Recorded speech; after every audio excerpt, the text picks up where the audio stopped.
So we will be conducting the final round. Above all, he is passionate about Western classical music. I am at a loss, therefore, where to begin. But let me try.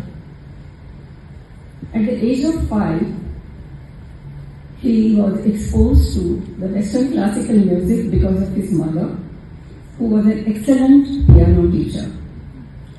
He could identify Beethoven, Mozart, and Bach at a very early age. He started playing violin at a very early age. It was his ambition to perform Beethoven violin concerto, which he fulfilled at the age of 50.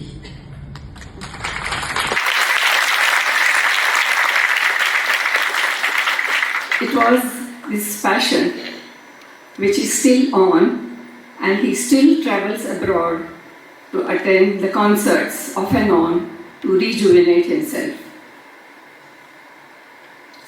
It is the compassion and empathy which he inherited from his father, who was a general practitioner, who would treat the poor patients free of cost. No wonder then he found a hero in Dr. Albert Schweitzer, a French physician who spent his entire life treating the oppressed, tortured African slaves in the French equatorial jungles of Africa.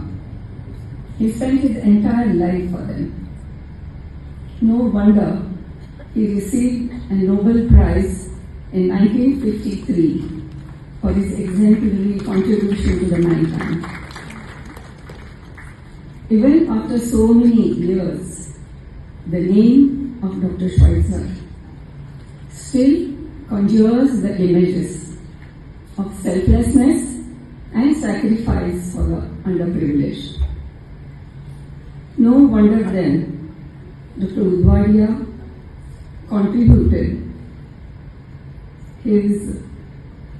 paid his respect to his favorite hero by writing a play on his life called Uganga the Healer, which was staged last year at NCPA by an actor called Jimmy Sir. It was his greatest way of paying a respect to his beloved hero. Being an extraordinary brilliant student, he always had the best of the awards and prizes all throughout his career. While in KN Hospital, he was fortunate to have Dr. R.G. Vakil, Rustam Jal Vakil, and Dr. N.D. Patel as his teachers, who were the stalwarts at that time. And that's where he learned the art of history taking and a thorough clinical examination. And that's where the foundation was laid.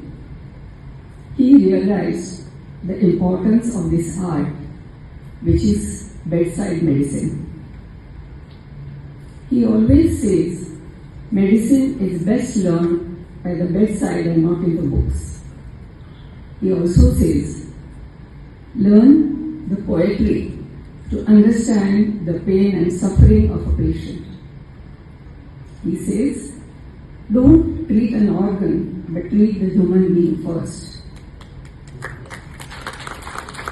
He is, since then, a very strong propagator of bedside medicine. So much so that at the age of, he was the first one to do a research on tetanus and bring down the mortality of tetanus from more than 70% to less than 70% in the tetanus ward, which he was in charge of in JJ Hospital back in 1960s. His has contributed a chapter of on tetanus on the Oxford Book of Medicine. He was the first one to being passionate about the respiratory physiology and the diseases. He was the first one to establish a pulmonary lab in JJ Hospital with the help of a donation from his friend Mr. Nani Palkiwala. That lab was the first in India which was set up in JJ. He was the first one to do a lung biopsy to study the stages of pulmonary hypertension, first one to study the CO2 diffusion. Being a colossus of Brishandi Hospital, he was the first one to start a critical care unit in Brishandi in 1964, again the first in India. He is passionate about research. He has done research on eosinophilia, rabies, and respiratory medicines, the respiratory patterns, the different types of care that he can give to the patient. He has also written so many books on different topics, including critical care, management of emergency, bedside clinic, and respiratory emergency and medical care, and so many more. He has also written a book on the rise and fall of Iranian Empire. That shows his varied interest in the history also. No one, and another book called Kabir, The Art of Indian Healing, which is one of the most popular ones. No wonder then he is bestowed with so many honors, not only in India like Padma Bhushan and B.C. Roy Best Teacher Award, but also internationally. He has been chosen as a member of the American College of Chest Physicians, where for last 60 years, only 12 individuals all around the world have been chosen, and he is one of them. So I think the list can go on for 1 hour, but I'm sure you are keen to listen and you're just waiting for him to speak. So let me end here and please welcome with a huge applause our dear Dr. Udwadia. Ladies and gentlemen, let me first say it's an honor to be giving this talk to you today, because I knew Dr. BHOJRAJ personally. Before I start my talk, let me give you a few words about him. He was in charge of the casualty at the KEM Hospital. And in those days too, the casualty at the KEM Hospital was like a war zone with numerous people around. Stab wounds were very common in those days in that area. Stab wounds, injuries, and also surgical problems, medical problems, gynec problems, name them. And he was there. I used to go as a registrar very often to the casualty, sometimes for a patient, which he would call me, can have a look, shall I admit him or shall I let him go home? And sometimes to see myself what the casualty was. I found him remarkably good, dexterous with his hands, always, kind, and very, very proficient. I learned watching him, actually. Amazingly, there is a personal angle to this. Perhaps I'm alive here. I think I've lived many years, far too many, I think, if you ask me. I'd come back from my work on my studies and my work in the UK. I had a left inguinal hernia, and I thought I should go and get that operated upon. I was unmarried, I was staying with my parents, and I told my dad, who was a doctor, that I think I'm going to get my hernia operated upon. He said, all right, get it operated upon. Who do you want? There's Dr. Cooper who's a very good surgeon, etc., etc. So I said, fine, you fix up anyone you want. About 5 days before the appointed surgery, which was to be at the Parsi General Hospital, 5 days before the appointed surgery, I had a dream. What was the dream? I had a dream that I had a cardiac arrest during surgery. And I woke up with a start and realized that no, I'm all right. I'm still alive, so I can't possibly have had a cardiac arrest. But it rankled me. So I told my dad, you know what? I don't want Dr. Cooper. I'm going to ask Dr. Dastu, who is a cardiac surgeon, in case something goes wrong. And I'm going to ask Dr. BHOJRAJ, who I know is a very good anesthetist and I know him well. So I'm going to ask him, do you mind? He says, no, it's, by all means do that. So surgery began. I was taken into the theatre. I was absolutely very strong, very fit, very athletic. Had won the athletic championship at the colleges that I had been before that, and including the KEM hospital. Nobody bothered at all. No ECG, no nothing. What do you want an ECG for? This is how my father told me the story. I was raped. The area of surgery was exposed. Dr. BHOJRAJ was there, sitting, you see. He had his hand on his pulse, on my pulse. And Dr. Dastu said, may I begin? And Dr. BHOJRAJ said, yes, you may begin. So he asked for his scalpel, his knife, he held it in his hand, and then suddenly Dr. BHOJRAJ said, stop. There was pin drop silence. There were quite a few colleagues of mine also in the theatre. There was pin drop silence. Dr. Dastu tells me that I waited for 15 seconds. And then I threw off the drapes that were around you, asked for the knife and was about to slash your chest for a massage. Thank God he didn't do it. In those days there was no cardiac compression, that had not been discovered at all. The only way to resuscitate was to open the chest and do a massage on the table. Suddenly then BHOJRAJ again says, stop. So he stopped. I can feel the pulse, he said. Wait. He waited for 5 minutes. Then he tells Dr. you now proceed. So that's the story. That's the personal story. Now let me begin with my talk. I chose this talk, which has nothing to do with anesthesia, of course, because I feel there is a sharp decline in the ethics practiced in our part of the world, particularly in our city. And it pains me to say so. Medical ethics is really a branch of general ethics, and it should not be divorced from the ethics of everyday living. Perhaps the best definition I can give of medical ethics is the obligations of a moral nature that govern the practice of medicine. Moral, I said. Moral conjures the good and bad, the right and wrong. And the duty of the physician to perhaps choose the right path. We must remember that ethical principles are rooted in religious, philosophical, and socio-cultural traditions, particularly in our country and in our part of the world. And these traditions are different in different parts of the world, different communities, different countries. So it's impossible to have a uniform ethical code for the whole world.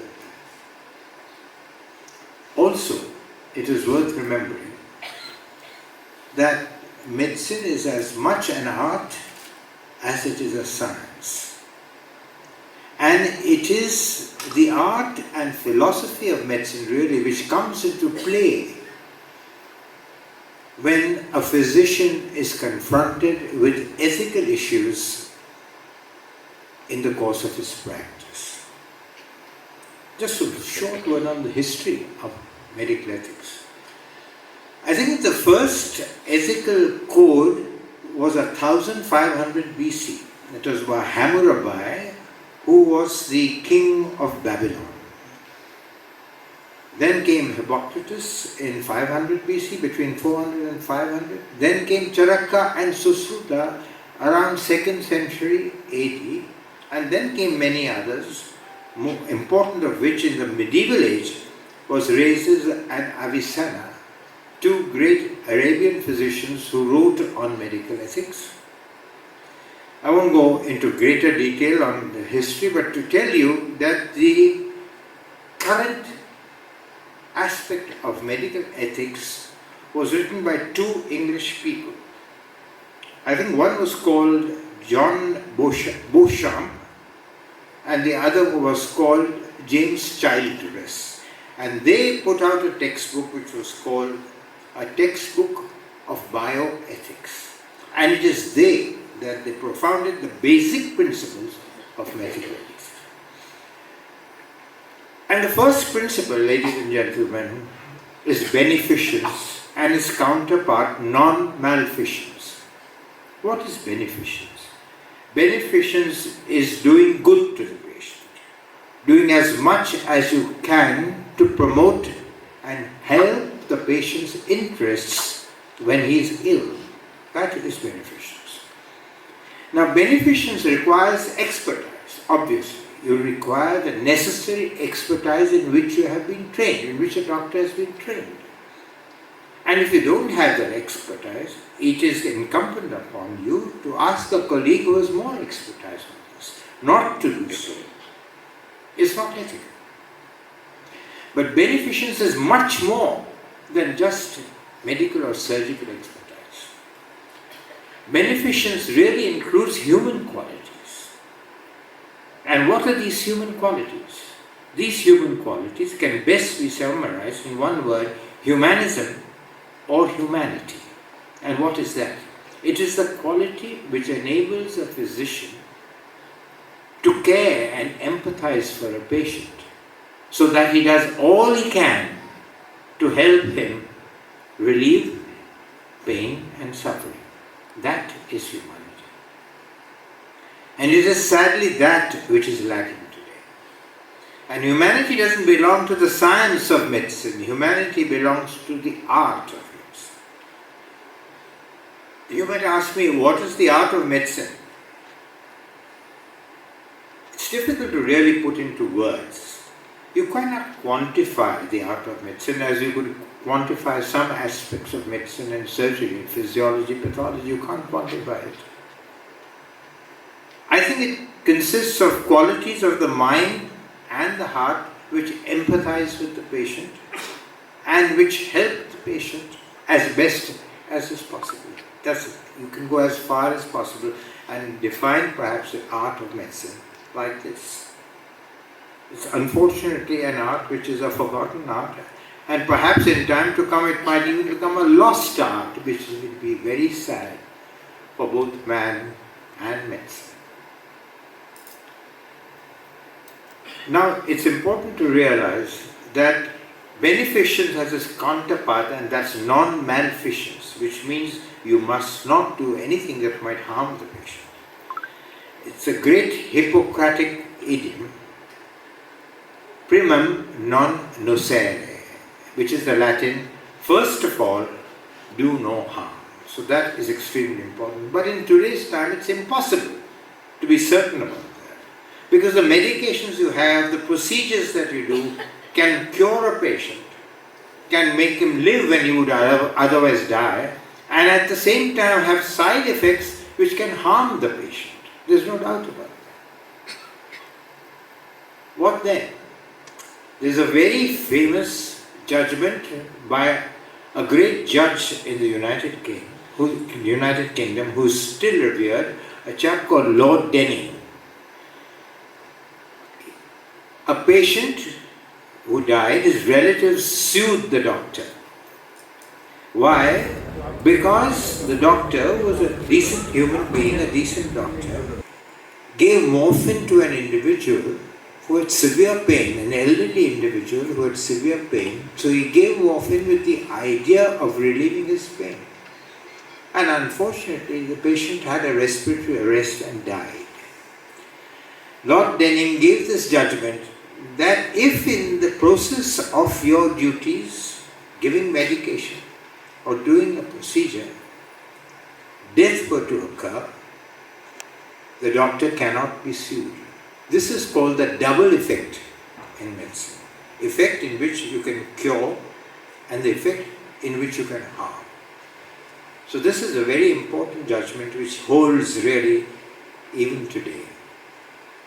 So in spite of all that you can do, you must remember that whatever you do, either the medication that you do or the procedure that you do can do harm.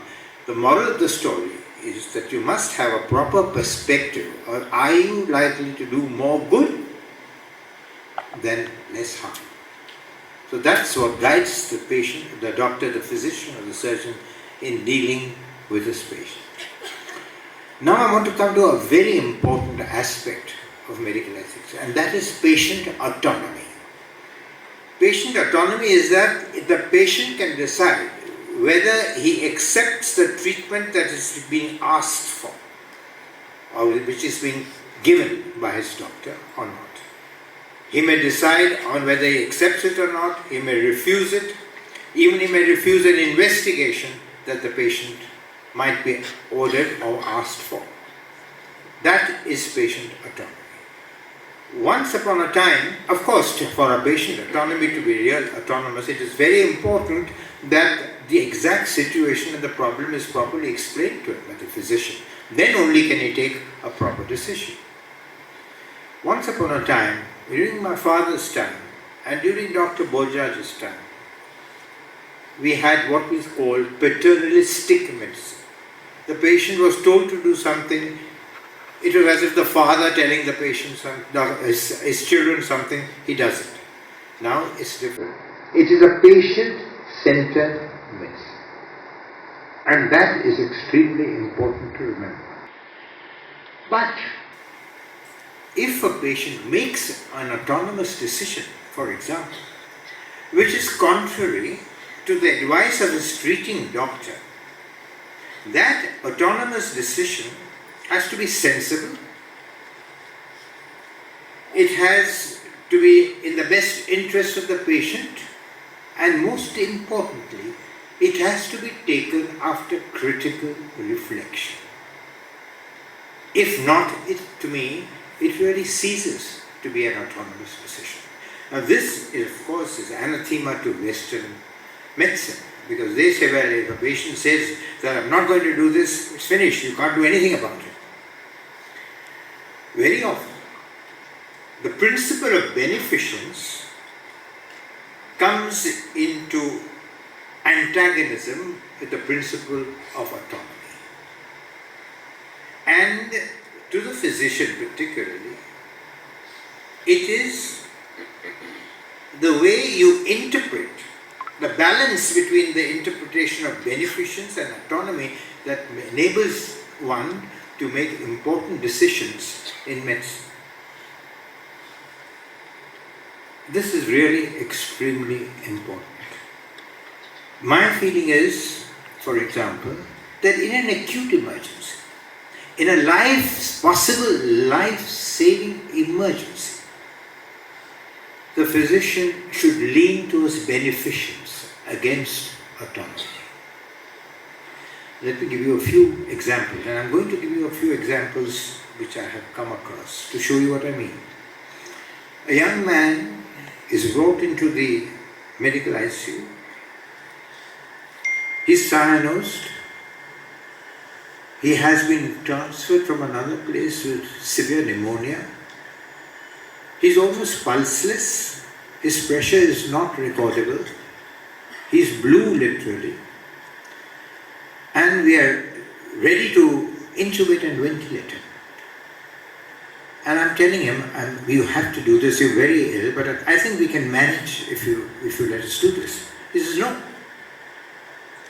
I will not. A very young man, a wife and one or two small children, I forget. No, I don't want to be. I will not be intubated. You want me to write it? I'll write it. I have a right to say that. Can you believe it? His wife comes to explain to him, for God's sake, please let us do that. Wife explains to him, please, please. He says, no, I don't like these doctors. I don't like hospitals. I've never been in a hospital. What are these horrible machines around me? I don't want it. What am I supposed to do? He's going to die in a minute. So I tell my registrar, knock him off immediately. He's given an injection which knocks him off. He's intubated. He's ventilated. He was brought very, very late. It was a great struggle for quite a number of days. Fortunately, he gets well. He's discharged. And I just said, you didn't want treatment at all. So he says, doctor, I'm very sorry. He distributes sweets to the nurses before he goes. So that is it.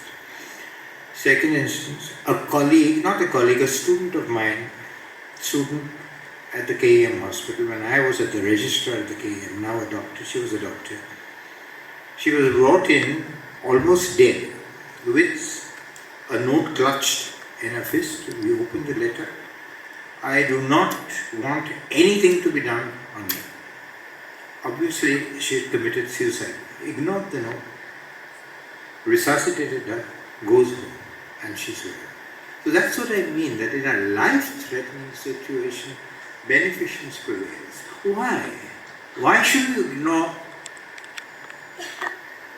the other principle?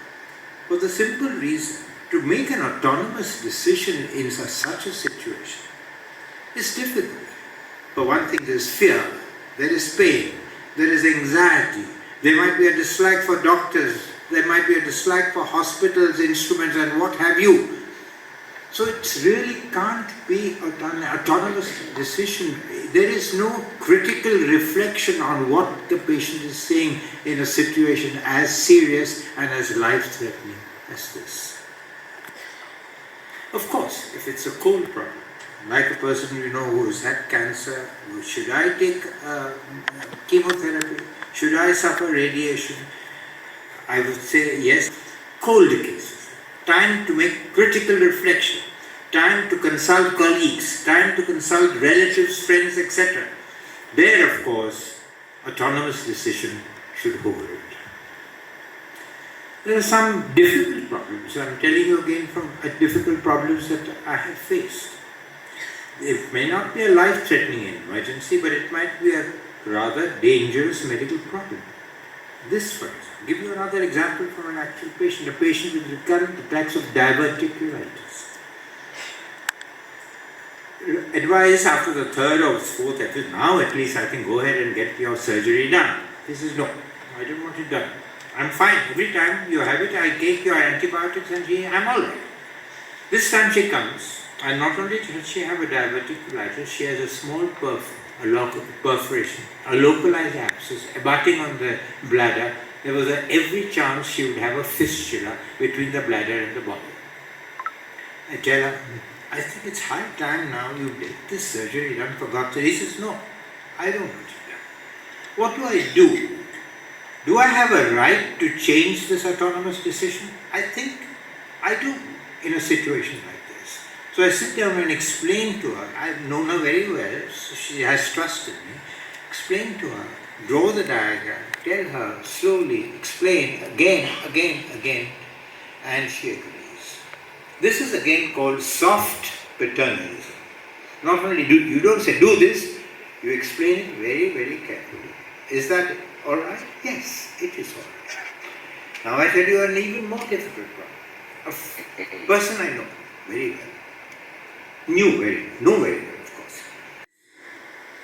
Farooq, if I get Alzheimer's and if I fall ill, do nothing.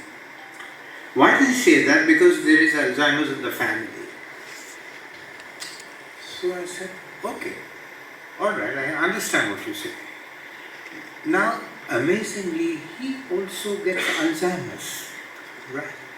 But he's an extraordinarily happy individual. He loves his drink, he loves his music, he forgets everybody around him except for his wife. He doesn't recognize anybody else, but he is an extraordinarily happy individual in life, except that he's forgotten everything about him and around him.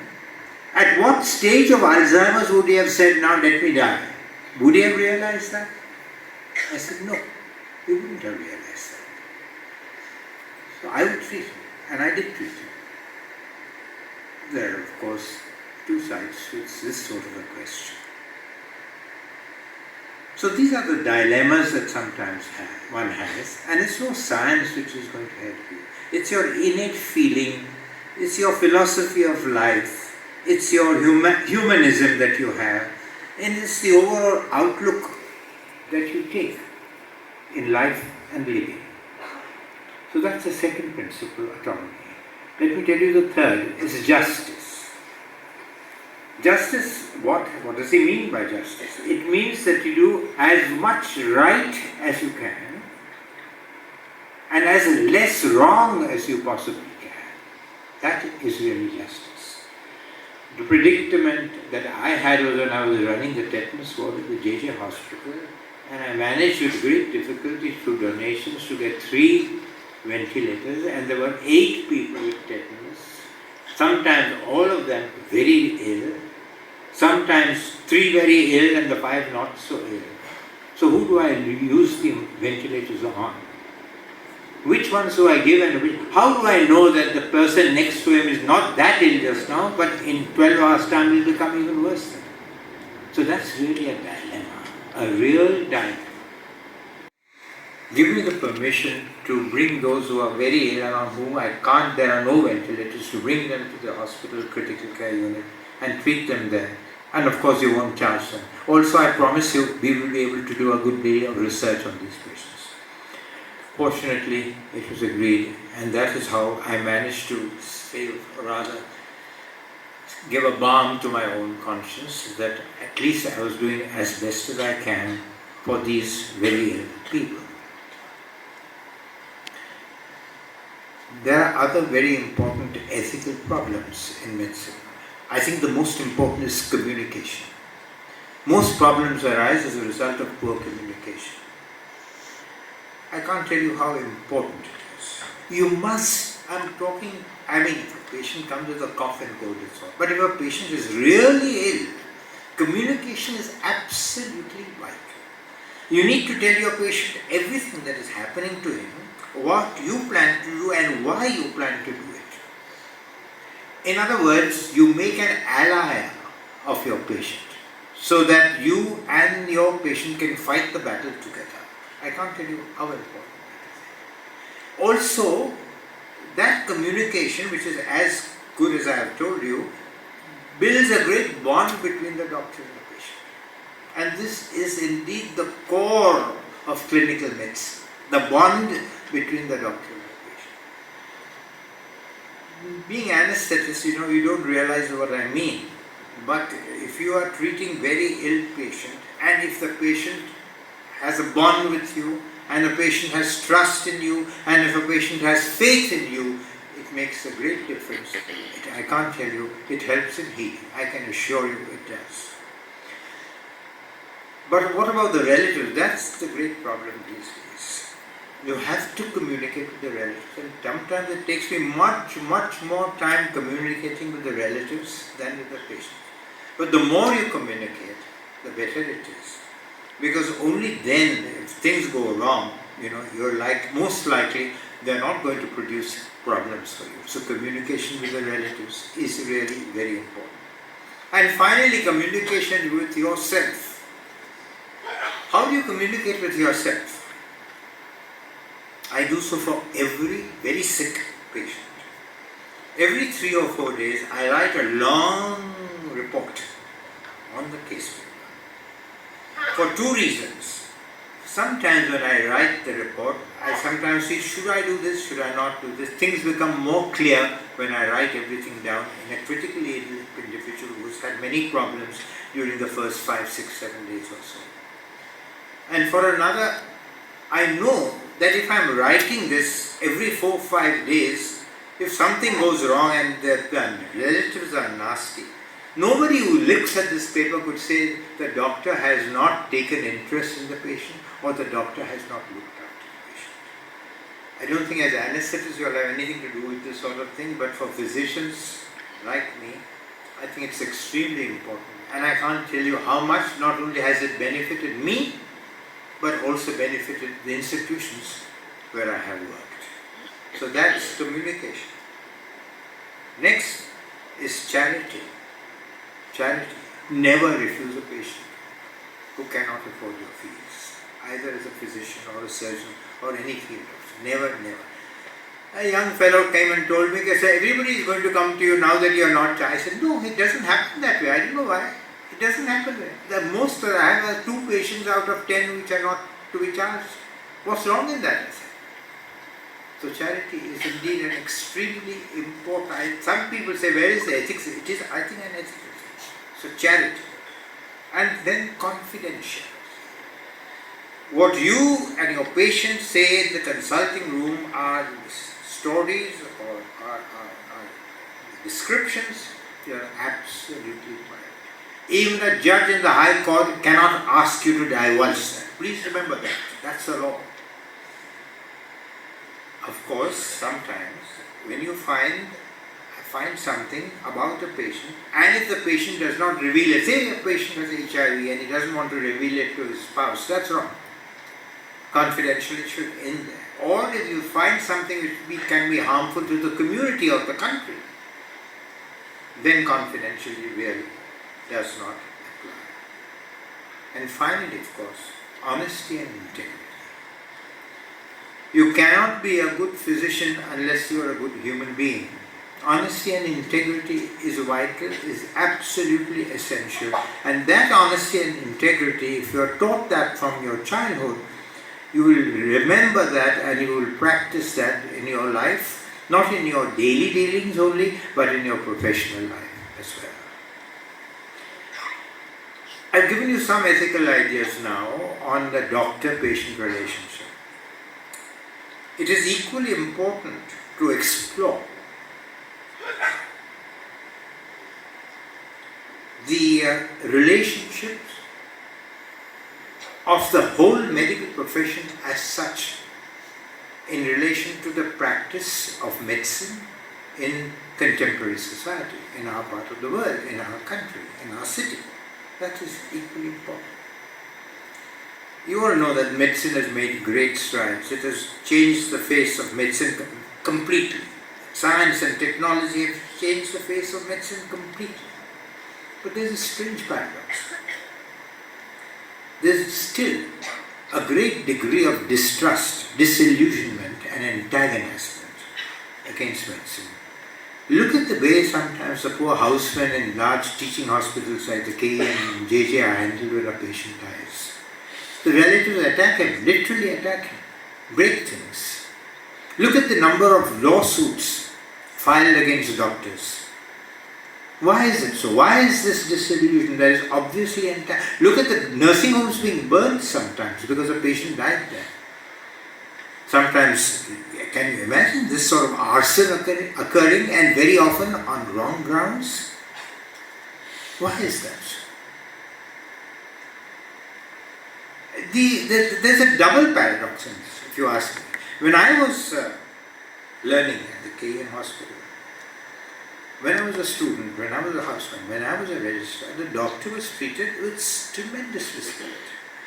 And this was a time where science literally, compared to what it is now, hovered in the background. Yet the reputation of the doctor was second to none. He was treated with the greatest possible respect.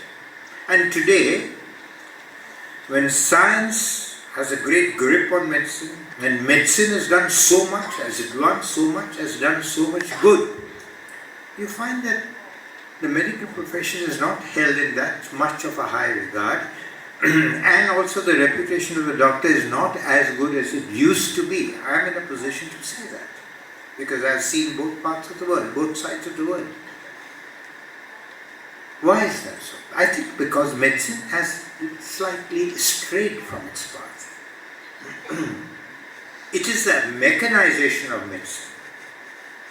It is the hubris and the technological advances in medicine to an extent that have submerged its art and have robbed it of its very essential features. Its raison d'etre, the reason to be, is humanism and is humanity. And it is this lack of humanity which makes the doctor relate more to the machine than to his patient. And what is more, it also makes the patient relate more to the machine than to the doctor. The patient tells the doctor, I want to have a MRI of the head. I've had a headache for 8 You had a headache for 8 days? Yes, I have to have an MRI of that. That is what I mean. Instead of a good doctor-patient relationship, the doctor is relating to the machine, and even the patient is relating to the machine. Therefore, I feel that in an overall context, taken in its entirety, the relation of the medical profession to the current practice of medicine and to society at large is not as good as it used to be and needs to improve. Now, it's not that I decry science and technology, please. After all, it's science and technology which has been responsible for the quantum leap of medicine in the last century, in this century, and will continue to do so for many centuries to come. But I think it is important, particularly for the younger people who are exposed only to science and technology, to realize that there is more to medicine than science and technology. Science or technology or a machine cannot take a good history, which is so important. Cannot do a good, proper, thorough clinical examination, which is again so important. Technology and machines cannot relieve the anxiety and the stress of a patient, or for that matter, of the relatives to the patient who is very ill. Only the doctor can do that. Only the physician can do that. What is more, today, medicine has become so compartmentalized. Each one looks at a small little aspect of medicine. Heart, lung, the brain, the nervous system, the nerves, the tummy, the liver, the kidney. If medicine is to be practiced correctly, it has to be holistic medicine and not compartmentalized medicine. Sometimes I have seen a very sick person and 8 doctors looking at him. Each looking at his particular organ, which of which he is supposed to be an expert. Each one saying that we should do this because the heart is like that. Kidney fellow saying that, no, don't do this. I think we should dialyze him. The poor patient lies in the background, completely forgotten. I also see today, doctors coming, talking to the registrar, asking, show me the reports, what is this, what is that, where is this, what is this, what is the E4, what is the EC, etc., etc. Without even talking to the patient, without even touching the patient. Again, it's not your field, but touching the patient is vitally important, particularly a really sick patient. I can't tell you how important it is and how necessary it is for the doctor to feel the patient. If he knows that there is nothing more that I'm going to say or feel after feeling him again, but it is important. It is extremely important. So this is how medicine is being practiced. In addition to the mechanization of medicine, there are many drawbacks in the practice of medicine today. Many drawbacks which raise great questions on the ethics of medicine. So in addition to the mechanization of medicine, which produces a rift between the doctor and the patient, that the tie in the doctor and the patient is no longer as much as it used to be because machines have come into play. In addition to that, there is a commercialization of medicine. It's money that is the driving force in this world today. Everyone wants more money for various reasons. And that leads, really speaking, to bad ethics. Imagine a patient being referred from doctor to doctor, not for the profit of the patient, but the profit of the doctor's concern. Imagine a patient being referred so that there are cuts involved between the doctor and the consultant. What a shameful thing to do. What a blot on the medical profession. But it is very much so. Then again, the expenses. It's horrific. A middle class individual would wipe out everything he has learnt if a close relative is in the critical care unit of any one of the large hospitals, private hospitals in the city. Any one of them. Surely this should be looked into. How could it be looked into? Well, it's for us people like me, it is simple. Investigations, please, only when they are really necessary. Medications which need not be the latest and the most expensive, but the well tried out medicines which are much cheaper than the very recent medicines that have come out.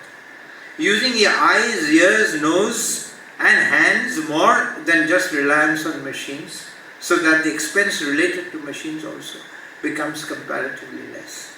These are small ways, but they may add to a marked decrease in the expense a patient incurs. And then the institutionalization. Now look at it.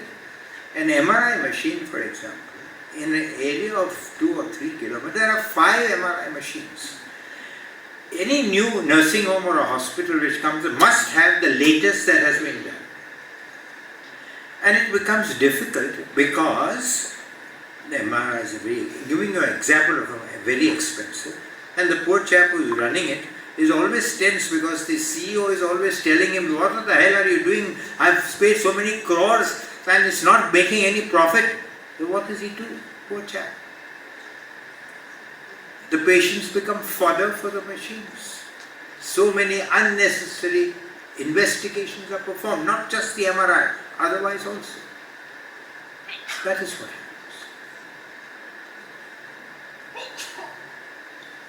Why do you think all this is due to? I have been thinking a lot about this for a long, long time. And I've come to the conclusion that there is a falling out of ethical standards in all endeavors, all human endeavors, all over the world, not just in this country. I'm giving a reason, but I'm not giving an excuse. It's no excuse. The medical profession is, after all, to a great extent, an altruistic profession, unlike the others. And therefore, the answer is that we mustn't sit back and take it lying down. Those of us who are senior and have seen this, and the juniors who take examples from the seniors, must try and reform the situation and cut off this canker that is eating into the very heart of the profession. Of course, it takes 2 hands to clap. The patients also have a blame in this. The patients today feel that medicine has advanced so much. I have admitted this patient into a good hospital, he has to get well.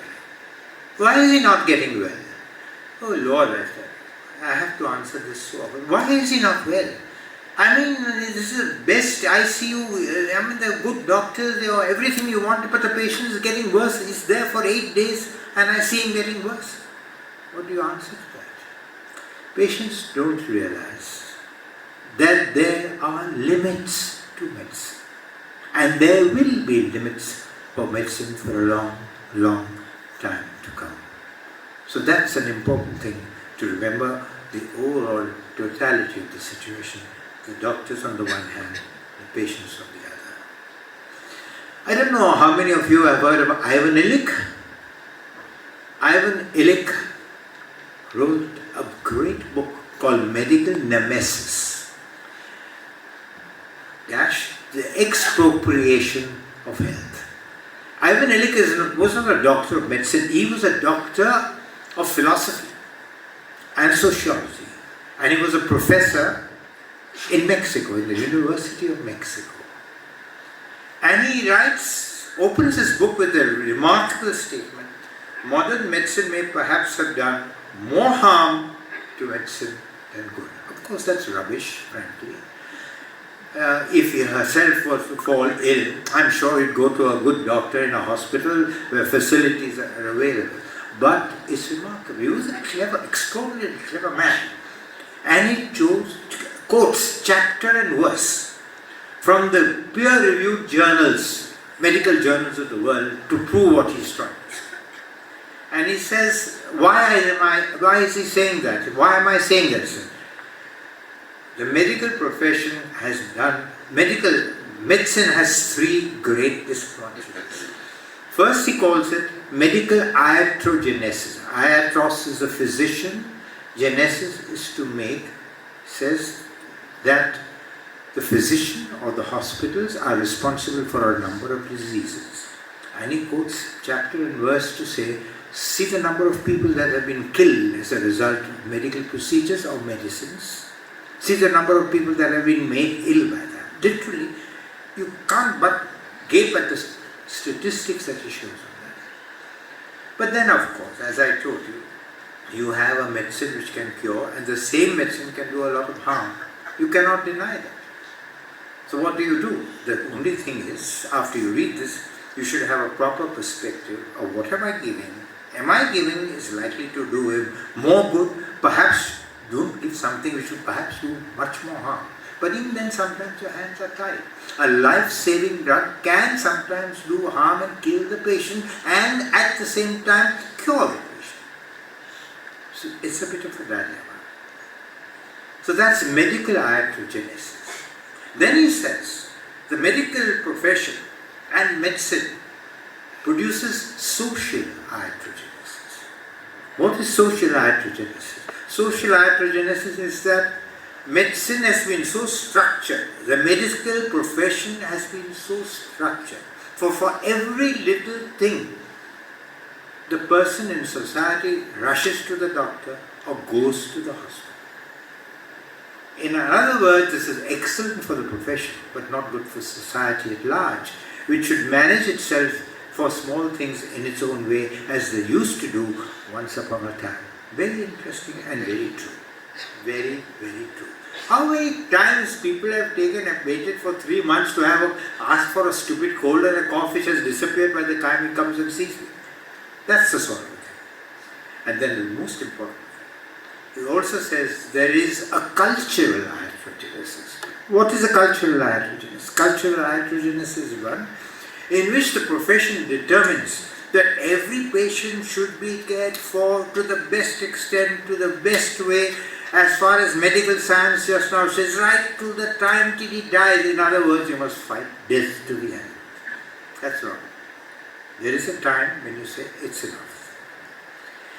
There is a time when you say, it's not good to continue, when you know that it is utterly futile to do so. Because otherwise, death can be gruesome, terrible, painful, and sometimes ruinous to the patient's family. So that is as far as ethics go in relation to modern medicine. What about the future? I'd just like to say a few lines on the future. Future is very frightening, according to me. Very frightening indeed. It's impossible to speak about it. You need a separate talk on that. But you know what they're trying to do?